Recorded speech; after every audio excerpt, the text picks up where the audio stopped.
அதனாலதான் எபிரேயருக்கு எழுதினவர் சொல்றார், தேவன் உண்டென்றும் அவரை தேடுகிறவர்களுக்கு பலன் அளிக்கிறார் என்றும் விசுவாசிக்க வேண்டும். ஆமென் சொல்லுங்களேன். நீங்க அவர் இங்கே இருக்கிறார், அவர் நம்மை பார்க்கிறார் என்ற உணர்வு இருக்கும் என்றால் ஒவ்வொரு நிமிடமும் you are spending your time with him. ஆமென் சொல்லுங்களேன். ஹல்லேலூயா.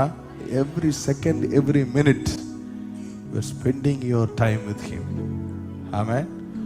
அதுலயும் அவர் இங்கே தான் இருக்காரான்னு கேட்டா இல்லை, அவர் உங்க கூட 24 மணி நேரமும் 7 நாளும் 31 நாளும் 12 மாதமும் இருக்கிறார்.